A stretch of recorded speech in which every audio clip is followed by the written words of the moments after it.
Hello, সকলে কেমন আছেন? আমার চ্যানেল হোমমেড উইথ তমালিতে সবাইকে অনেক স্বাগত। আজকে আমি চলে এসেছি একটা টি টাইম চকলেট মাগ কেক নিয়ে, যেটা খুব সহজেই তৈরি হয়ে যায়। আমি প্রায়ই এটা আমার বাচ্চার জন্য বানিয়ে থাকি বাড়িতে, তো তাই ভাবলাম এটা আপনাদের সঙ্গে শেয়ার করি। তাহলে চলুন শুরু করা যাক। আমি মাগের মধ্যেই পুরো মিক্সচারটা বানিয়ে নেব। তো এর জন্য প্রথমেই আমি 4 টেবিল স্পুন ময়দা দিয়ে দিলাম। এরপরে দিচ্ছি 2 টেবিল স্পুন মিল্ক পাউডার, তারপরে দেব 1 টেবিল স্পুন কোকো পাউডার, এরপর দেব 2 টেবিল স্পুন সুগার। আমি এখানে ব্রাউন সুগার ইউজ করেছি, তো আপনারা নর্মাল সুগারও ইউজ করতে পারেন, কোনো প্রবলেম নেই।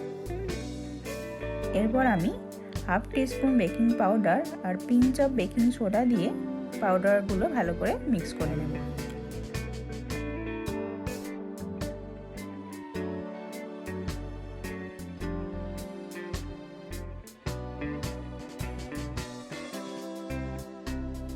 এরপর আমি পরপর লিকুইড ইনগ্রিডিয়েন্টসগুলো দিয়ে দেবো। তো প্রথমেই দেবো 1/4 কাপ দুধ।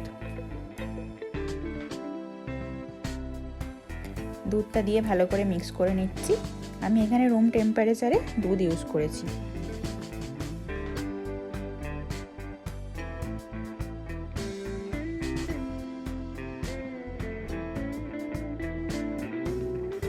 এবার দিচ্ছি 1.5 টেবিল স্পুন অয়েল এবং ভ্যানিলা এসেন্স। এবার এটাকে বেশ ভালো করে মিক্স করে নেব। দেখুন মিক্সচারটা বেশ সুন্দর ডবল ক্রিমের মতো দেখতে হয়েছে। মিক্সচারটা এবার হয়ে গেছে। চলুন এবার এটাকে মাইক্রোওয়েভে দিয়ে দিই।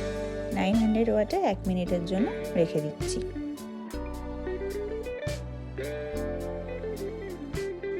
দেখুন কেকটা কি সুন্দর ফুলে উঠছে।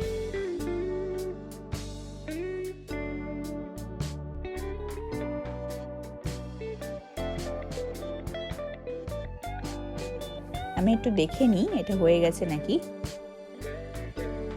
তো দেখুন স্টিকে কিছু লেগে নেই, মানে এটা কেকটা ভেতর থেকেও হয়ে গেছে।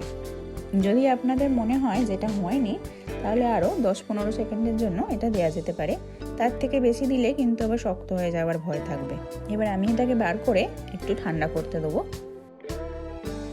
টপিংস হিসাবে চকলেট সিরাপ একটু আমি ওপর থেকে দিয়ে দিচ্ছি। আপনারা এতে হুইপিং ক্রিমও ব্যবহার করতে পারেন, তো হুইপিং ক্রিম দিয়ে ওই টেস্টটা খুবই ভালো আসে। এবারে একটু কেকটা আপনাদের কেটে দেখাই। দেখুন ভেতর থেকেও কেকটা বেশ ফুলেছে আর বেশ ময়েস্ট হয়েছে। তাহলে ঝটপট বাড়িতে বানিয়ে ফেলুন। আর আমার ভিডিও কেমন লাগলো অবশ্যই জানাবেন আমাকে কমেন্টের মাধ্যমে।